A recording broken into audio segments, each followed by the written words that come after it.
이렇게 한 해가 저물고 새해가 밝았습니다.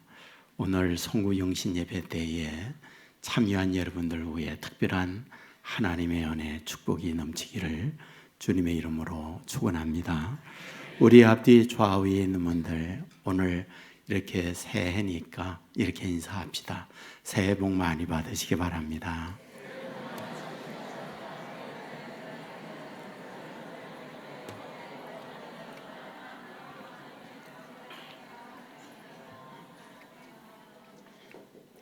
예, 감사합니다. 우리 지난 성탄절 때에도 말씀을 드렸지만은 연합으로 함께 드릴 때에는 공간이 부족하기 때문에 부속실에 많은 분들이 여기에 참여한 분 이상으로 부속실에 많이 가 계세요. 그분들에게 감사합니다 하고 박수 한번 해주시면 좋겠습니다.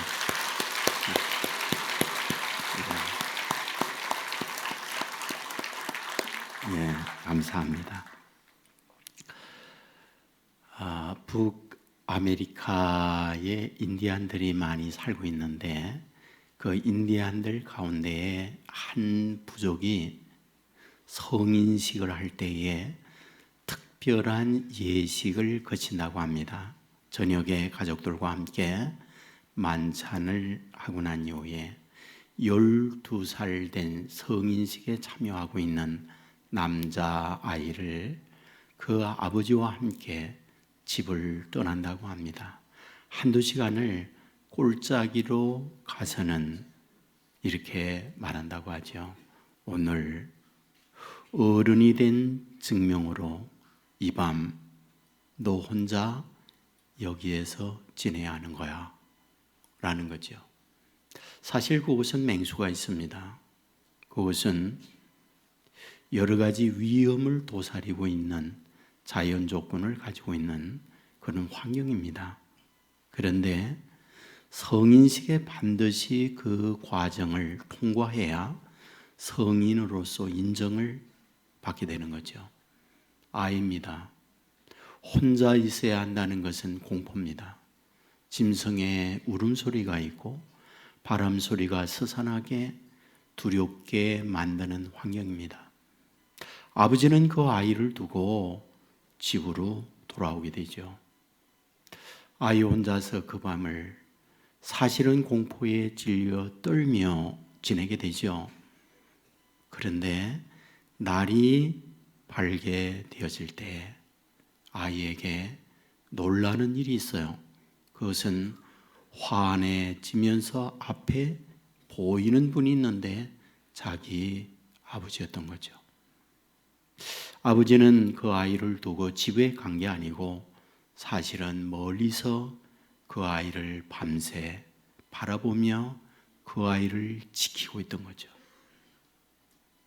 저는 오늘 여러분들과 함께 이런 부분을 말씀을 드리고 싶은 거예요. 본문의 내용이 무엇입니까? 민수기에 기록된 말씀이에요. 하나님께서 모세에게 말씀하기를 이스라엘 백성에게 축복하거라. 그 축복의 내용을 여호와께서 복을 주시며 라고 본문은 시작하고 있는 걸 발견하게 됩니다. 여기에서 이 말씀을 볼 때에 우리에게 주는 하나님의 마음이 있습니다. 그것은 하나님께서 우리에게 복 주기를 원하는 분이구나 하는 거죠. 하나님이 모세에게 백성에게 말하라. 여호와께서 너에게 복 주기를 원한다고 말해라. 이것이 오늘 본문에서 우리에게 말씀하고 있는 내용입니다. 아십니까? 성경을 보면 이 사실을 우리에게 분명하게 가르쳐 주어요. 천지 만물을 창조합니다. 마지막 하나님께서 하나님의 형상을 따라 남자와 여자를 지으십니다. 그리고 즉시 하나님께서 그 사람에게 하신 첫 마디가 무엇인지 아십니까? 창세기 1장 28절에 보면 여호와께서 그들에게 복 주시며 이르시되 복 주시며 라고 하는 거가 첫 인간을 향하여 하나님께서 하신 말씀이었어요.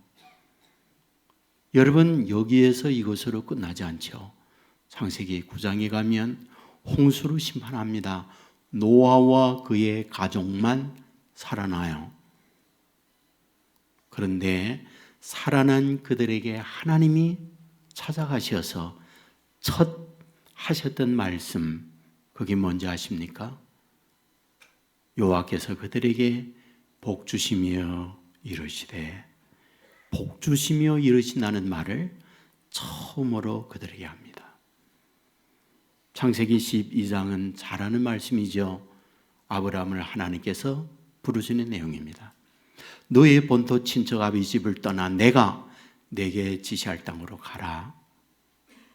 왜 하나님께서 본토 친척 집을 떠나 하나님이 지시할 땅으로 가라 라고 말씀을 하실까요? 성경은 복 주기 위해서라고 말씀을 해요. 이러한 일련의 말씀을 보면서 우리에게 하나님께서 갖고 있는 하나님의 소원이 무엇인가 분명히 알게 되잖아요. 하나님은 하나님의 자녀로 하여금 복 있는, 복 받는, 복된 사람이 되기를 원하고 있구나라는 거죠. 오늘 이 송년 그리고 신년 예배에 참여하고 있는 저와 여러분을 향하여 우리가 믿는 하나님께서 저와 여러분에게 갖는 기대 역시 복받는 사람이 되기를 원한다. 믿으시기를 주의 이름으로 축원합니다. 자, 그런데 우리가 이 말씀을 보면서 깨닫게 되는 게 있어요. 언제 이 말씀을 하고 있을까? 라는 거예요.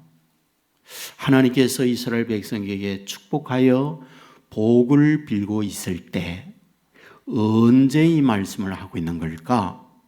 라는 거예요. 여러분, 민수기에 기록되어 있어요. 민수기 1장에 보면 그들이 시내 광야에 이르렀을 때 이 말씀의 배경이 펼쳐진다고 기록하고 있어요. 자, 그렇다면 시내 광야란 어디인가요? 시내산 아래를 말하는 거죠. 그러면 출애굽했던 이스라엘 백성들이 언제 시내산 아래 시내 광야에 이르게 됐을까요? 성경을 보면 이집트를 떠나서 2달이 지났을 때 3달째 시내 광야에 그들이 이르게 되었다. 이렇게 기록해요. 자, 그렇다면 여러분 이 시내 광야에 얼마나 머물렀는지 아세요? 성경을 살펴보면 약 11개월 정도 머뭅니다. 그러니까 이 본문은 어떤 말씀? 시내 광야에 이르렀을 때 11개월 정도 머물고 그곳에서 다시 구름기둥, 불기둥이 이동을 함으로 그 자리를 떠나갈 때 그 사이에 기록된 말씀이 오늘 본문이다. 그런 얘기죠. 자, 그러면 이 본문을 받고 있는 이스라엘 백성들의 당시 시대적 상황 그리고 그들의 형편은 어떠한 현실이었을까요?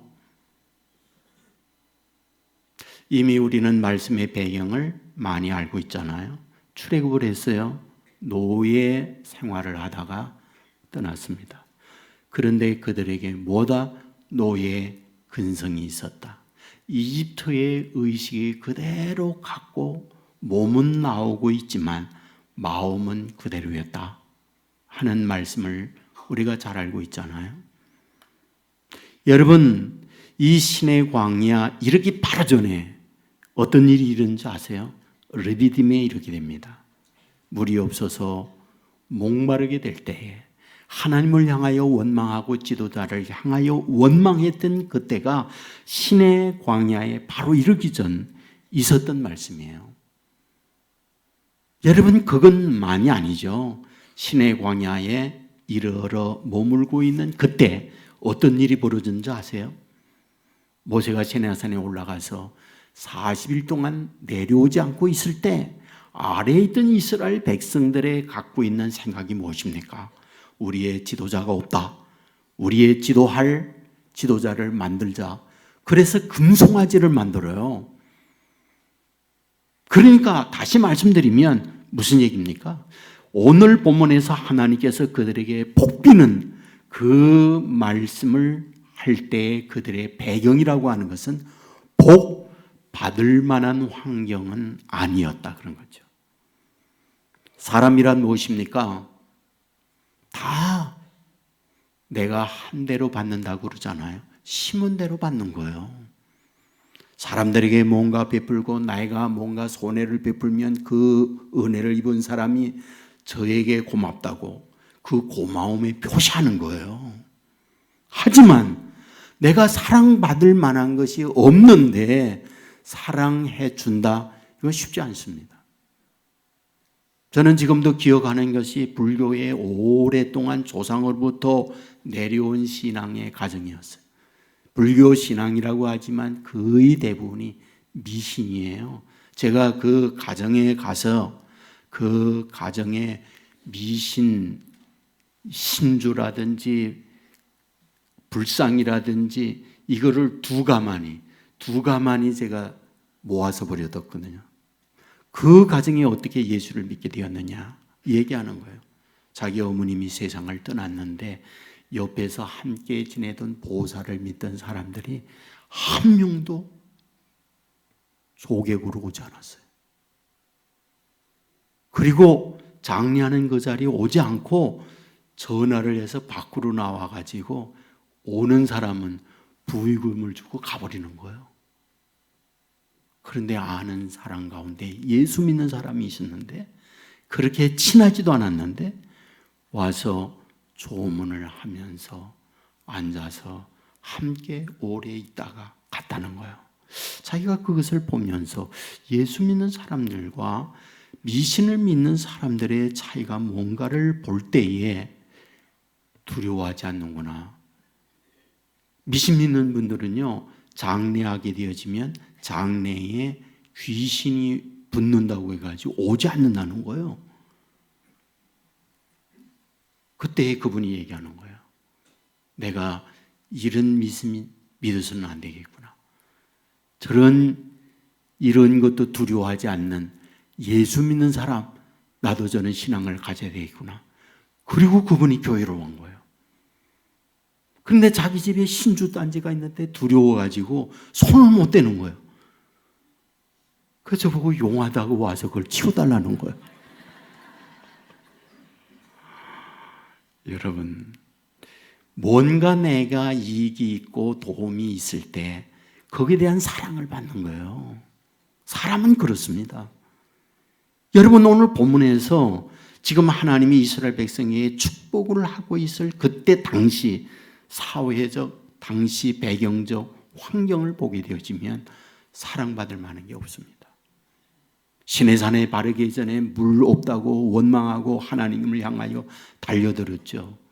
지금 모세가 시내산에 올라가서 하나님의 말씀을 받고 계명을 받고 있는 그 시간 40일 동안 산 위에 있을 때 모세가 내려오지 않는다고 우리의 지도자를 만들자 금송아지 만든 사건이 있었죠.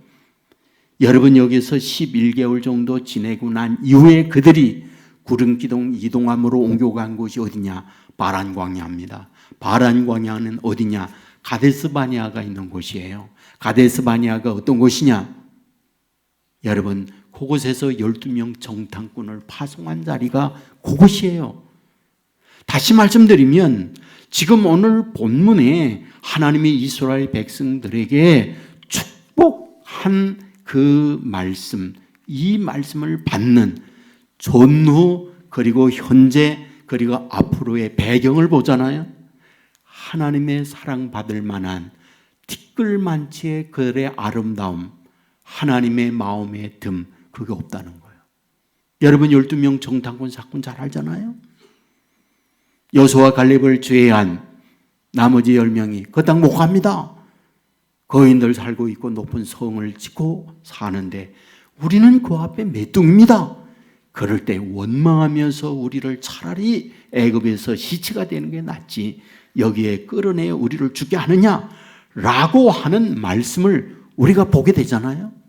그러니까 전후 배경을 볼 때에 이러한 축복 받을 만한 어떤 배경은 하나도 갖추고 있지 못한 것이 누구? 이 말씀을 받고 있는 이스라엘 백성이었다. 그런 얘기입니다. 저는 이 시간에 이렇게 묻고 싶은 거죠. 하나님은 속도 없으시구나. 어찌하여 그런 종자들에게 하나님은 이렇게 복 주려고 할까? 이유가 뭘까요? 이유가 뭡니까? 단 하나예요. 그들이 하나님의 자녀라는 거예요. 단 하나입니다. 단 하나.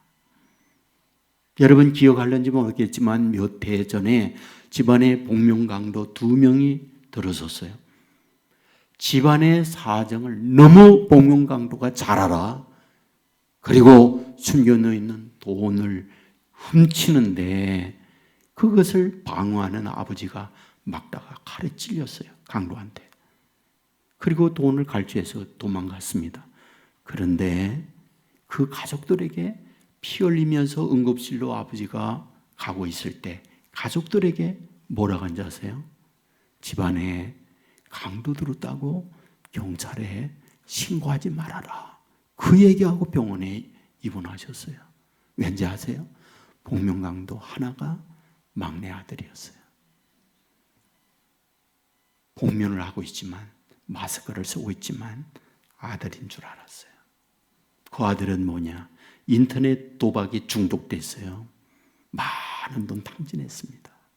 아버지에게 돈 달라고 했지만 탕진하는 이 아들에게 돈을 주지 않았어요.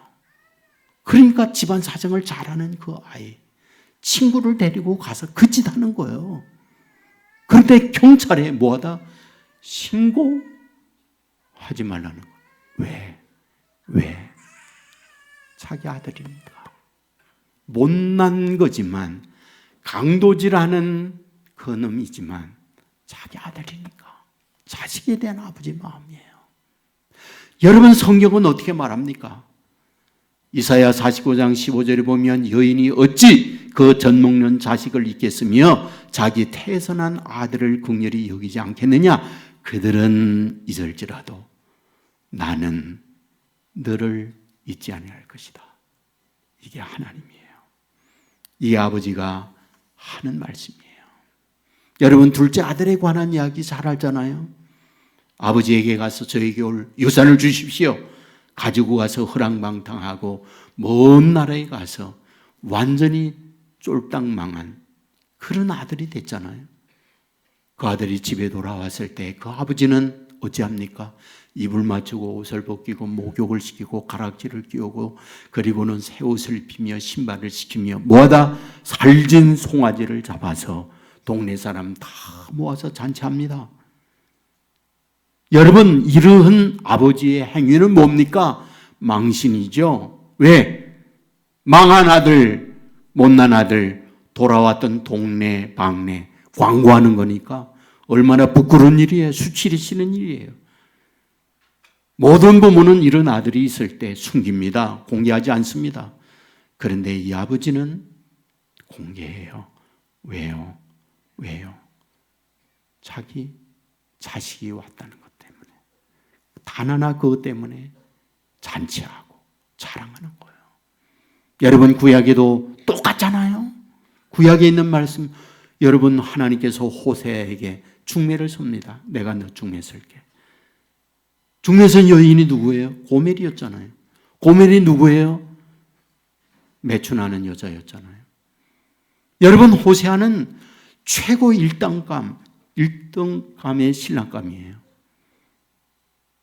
그러면 최고의 눈높이에 맞는 여인을 중매서야 하는 거잖아요. 그런데 가장 바닥에 있는 여인을 중매합니다. 결혼했어요. 3남매 낳죠? 그 3남매 자녀도 호세아의 아이들이 아니었잖아요. 결혼해서 사는데 아이를 낳는데 자기 남편의 아이가 아니라니까요. 그리고 집 나가버리잖아요. 포조에 걸려서 빚지고 고통하고 있을 때 하나님께서 호세아에게 가서 얘기하잖아요. 포조에게 빚 갚고 그 여자 다시 데려오라고. 여러분 무엇을 말씀하려고 합니까? 하나님께서 하나님의 자녀들을 이렇게 사랑한다. 이것을 보여주는 것이 호세아잖아요. 자녀에 대하여 하나님께서 갖는 하나님의 마음이 무엇인가 보여주는 말씀이잖아요. 여러분 시편 2편 7절에 보면 너는 내 아들이라 내가 오늘 너를 낳았다고 얘기해요. 내가 너를 지명하여 불렀나니 너는 내 것이다 말씀하고 있어요. 영접하는 자 곧 그 이름을 믿는 자들에게는 하나님의 자녀가 되는 권세를 주셨으니 이 자리에 저와 여러분이 예수를 믿었다면 하나님의 자녀가 되는 권세를 받았다는 것 믿으시기를 주의 이름으로 축원합니다. 묻고 싶은 거죠. 우리가 2019년을 보내면서 우리의 은행 심사에 있어서 하나님의 사랑을 입을 만한 것을 얼마나 많이 갖고 있었는지요. 그리고 새해를 맞았습니다.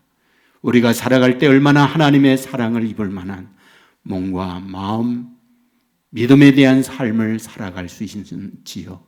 어쩌면 오늘 이 본문을 받고 있는 이스라엘 백성들, 신의 광야 이르기 전에 르비딤에서 하나님을 향한 원망, 이 신의 광야에서 모세가 빨리 내려오지 않는다고 금송아지 만든 사건, 그리고 여기에서 떠나 가데스바네아에 이르렀을 때에 또다시 하나님을 향하여 원망하고 달려들던 그들의 모습과 같은 우리의 현실일 수 있지 않느냐는 거죠.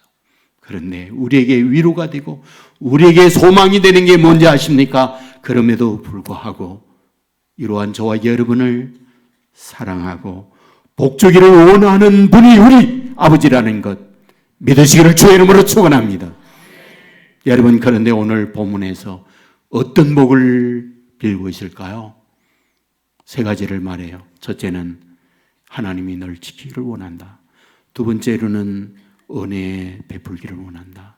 세 번째로는 평강 주시기를 원한다. 이렇게 말씀을 해요. 지킴과 은혜와 평강 주기를 원하는 것, 우리 하나님께서 원하는 바다. 이렇게 말해요. 그런데 여기서 굉장히 중요한 사실을 알아야 해요. 그것은 하나님이 아버지고 저와 여러분이 자녀라면 이스라엘 백성에게 지키고 은혜 주고 평강 주는 거 그 외에까지 사실은 더 많이 줘요. 필요한 대로 줘요. 다시 말하면 하나님이 아버지면 됩니다. 부자 아빠 자녀는 그냥 좋은 가방 하나 선물 받는 게 아니에요. 좋은 전자제품 선물 하나 받는 게 아니에요. 필요한 모든 것 언제나 공급받는 것. 그것이 바로 부자 아빠가 자녀에게 주는 축복이에요. 하나님이 아버지고 저와 여러분이 자녀다. 그러면 아버지께서 자녀된 저와 여러분에게 오늘 본문에서 지키고 은혜 주고 평강 주기를 원한다. 이 외에 다른 모든 것까지 공급해 주는 분이라는 거 믿으시기를 주의 이름으로 축원합니다. 자, 그런데 하나님께서 오늘 본문에서 두 차례에 걸쳐 반복하는 게 있어요. 그게 뭐냐면 얼굴을 너에게로 향하여 들고 있다는 말씀을 해요. 하나님이 너희들에게 얼굴을, 시선을 너희들에게 준다는 말씀을 두 번이나 반복하고 있는 걸 봅니다. 굉장히 중요한 말씀이에요. 얼마 전 성탄절 행사를 하게 되어질 때 아이들이 여기 나와서 준비한 모든 것들을 발표하고 그랬어요. 끝나고 나갈 때에 그 아이의 외할아버지, 외할머니, 본가 할아버지, 본가 할머니, 그리고 아버지, 그리고 어머니, 제가 다 만났어요. 왜 왔을까요? 저 보러 온 게 아니에요. 손잡으러 왔어요. 그리고 저는 여기 앉아서 부모님들이 여기 할아버지, 할머님들이 앉았어요. 제가 이렇게 돌려보았어요. 카메라 들고 찍느라고, 동영상을 찍느라고. 누구 찍었을까요? 나만 찍었어요. 자기의 손자, 손녀, 자기 아들, 딸을 찍는 거야. 오늘 본문은 이걸 말하는 거죠. 여호와께서 얼굴을 너희를 향하여 드사 여호와께서 너희들을 향하여 얼굴을 들고 있다는 거예요. 시선을 저와 여러분에게 두고 있다고 하는 걸 말씀하고 있는 거예요. 마가복음 6장에 보면 오병이어의 기적을 행합니다. 그리고 밤이 어두워지면서 배를 타고 제자들을 빨리 저 건너편으로 보내요. 예수님은 어디요? 산에 올라가서 기도합니다. 그런데 밤사경 풍랑이는 그 바다에 예수님이 걸어오는 말씀이 있어요. 뭐죠? 주님은 산에서 기도하면서 제자들이 배 타고 갈 때 풍랑이고 있는 것을 바라보고 계셨구나. 어렵고 힘든 시간에 산 위에서 내려와서 물 위로 걸어 제자들에게 오고 있구나. 이것을 보여주고 있는 말씀이잖아요. 저는 믿습니다. 금년 한 해 동안 하나님의 시선은 저와 여러분에게 눈 떼지 아니하고 어디를 가든지 함께 한다는 사실 믿어지기를 주의 이름으로 축원합니다. 신명기 11장 12절에 말하지요. 내 하나님 여호와께서 돌보시는 땅이라 연초부터 연물까지 내 하나님 여호와의 눈이 항상 너의 위에 있느니라. 연초부터 연물까지 하나님의 눈은 항상 너의 위에 있느니라. 금년 한 해 동안 하나님의 시선이 금년 연초부터 연말까지, 아니 저와 여러분이 천국 가는 그 순간까지 저와 여러분에게 눈 떼지 아니하시고 저와 여러분을 바라보고 계신다는 사실 믿으시기를 주의 이름으로 축원합니다. 자, 그렇다면 이렇게 우리에게 시선을 떼지 않은 하나님이 계실 때 저와 여러분은 어떻게 해야 할까요? 어떻게 해야 될까요? 사실은 우리를 자꾸 딴청펴요. 다른 거 자꾸 보려고 해요. 그런데 우리 주님께서 원하는 것은 내가 너희를 보는 것처럼 너희들도 나를 바라보기를 바란다는 거예요. 이게 주님이 말하는 거예요. 사도행전 7장에 보면 스데반 집사가 돌이 비 오도 쏟아지고 있을 그때 성경은 어떻게 말합니까? 예수님이 하나님 우편에 서신 것을 보노라 이렇게 말해요. 자기를 향하여 공격하고 돌을 던지는 그들을 본 게 아니라 하늘을 바라봤어요. 하나님 우편에 서신 주님을 보고 있는 거예요. 히브리서 12장 2절 말씀 잘 압니다. 믿음의 주요 또 온전하게 하시는 이인 예수를 바라보자. 예수를 바라봐야 돼요. 저와 여러분에게 시선 떼지 아니하고 저와 여러분을 연초부터 연말까지 바라보시는 그 주님을 바라보는 새해 저와 여러분 되기를 주의 이름으로 축원합니다. 여러분 주님을 바라볼 수 있으면 능력이의 능력. 다윗을 보십시오. 골리앗이 앞에 있지만은 너는 칼과 단창을 가지고 내게 오나 나는 내가 모두 가는 만군의 여호와 이름으로 내게 간다. 이 외침 잘 알고 있잖아요. 무슨 말입니까? 하나님을 바라본 거예요. 자기를 바라보고 있는 다윗과 하나님은 함께해서 골리앗을 쓰러뜨리고 승리자가 되도록 만드는 거예요. 저와 여러분들 주님을 바라볼 때 바라보는 주님께서 저와 여러분에게 다윗에게 주었던 능력 주어서 금년 한 해 동안 어떤 일 만나든지 주님이 동행하며 힘주고 능력 주어서 승리하는 한 해 만들어 주실 줄 믿습니다. 오영석이라고 하는 목사님이 계시고 한신대학의 총장을 지내신 분이에요. 이분이 고향이 전남 해남 한 꼴짜기가 고향이었는데 너무 가난했어요. 겨우 초등학교를 졸업하고 다른 아이들 중학교 갈 때 아버지가 너는 오늘부터 소 먹이고 꼴 배워라. 중학교 안 보냈어요. 왜? 가난하니까. 아이들은 모자 쓰고 학교 왔다 갔다 할 때 그는 꼴 베면서 농사일을 돌봅니다. 아버지가 늘 말해요. 공부는 누가 하는지 아느냐? 빚을 그리고 힘 없는 애들이 하는 거야. 힘 있는 우리는 이 힘 가지고 농사하는 거야. 이게 아버지가 늘 하는 말이었다고 그래요. 그런데 동네 교회를 가서 주일학교에서 여름 성령학교 때에 같이 놀잖아요. 근데 선생님이 하는 말에 이분이 은혜를 받았어요. 기도하면 하나님이 듣는다. 네 소원을 하나님께 말하거라. 근데 하나님 앞에 기도한 것만 가지고 마음이 시원찮아요. 그래서 하나님 앞에 편지 쓰기를 시작했어요. 하나님 정산서, 저는 공부하기를 원해요. 저 공부하기를 원해요. 저에게도 중학교 갈 수 있도록 도와주세요. 그리고는 그거를 써가지고 우체통에 넣은 거예요. 근데 배달부가 보니까 뭐예요? 하나님 전상서야. 하나님 전상서. 어디 배달할 데가 없어. 그래서 할 수 없이 우체국장한테다가 갖다 주었어요. 우체국장이 이걸 보니까 기가 막히잖아요. 그러니까 고민을 하다가 하나님 전상서라고 썼으니 목사님이나 갖다 줘야겠다 해가지고 목사님에게 그걸 갖다 준 거예요.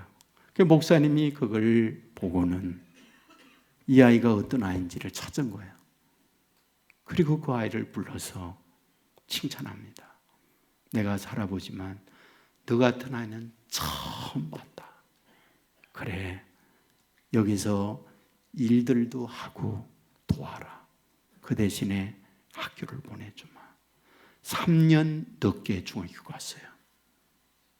고등학교 졸업했어요. 전남 의대에 합격했습니다. 의사가 되려고 했어요. 그런데 아는 형이 뭐라고 그러냐? 그냥 의사 되면 안 된다. 슈바이처 같은 의사 되어야 돼. 근데 슈바이처 아느냐? 신학 공부하고 의사 됐다. 그러니까 신학 공부 먼저 해라. 그런 거예요. 그러니까 의대 합격해 놓고 신학대학을 간 거예요. 그리고 신학교 공부를 하고 난 이후에 스위스 바젤에 가서 신학 박사학위를 받고 신학대학의 교수가 됐어요. 이분이 말씀을 드린 오영석이라고 하는 한신대학 총장을 지낸 그런 분이에요. 저는 그분의 간증을 보면서 제 안에 느껴오는 게 있습니다. 그렇구나. 하나님을 향한 열망, 하나님께 시선을 보내고 있을 때 하나님의 시선은 오용석에게 가 있었구나. 그리고 그의 인생을 하나님이 이렇게 이끌어 주었구나. 저는 믿습니다. 여전히 하나님은 살아계셔서 이 자리에 함께하고 있는 저와 여러분에게 시선을 떼지 않고 계시는 분임을 믿습니다. 연초부터 연말까지 하나님은 저와 여러분에게 눈을 떼지 아니하고 동행하며 저와 여러분의 삶을 이끌어 주실 줄 믿습니다. 한 가지 우리가 해야 할 것, 주님께 시선을 두고 살아가는 금년 한 해가 되어서 하나님께서 베푸시는, 하나님께서 인도하시는, 하나님께서 축복하시는 그 은혜를 받으며 살아가는 저와 여러분의 삶이 되기를 주님의 이름으로 축원합니다. 우리 같이 찬양하겠습니다.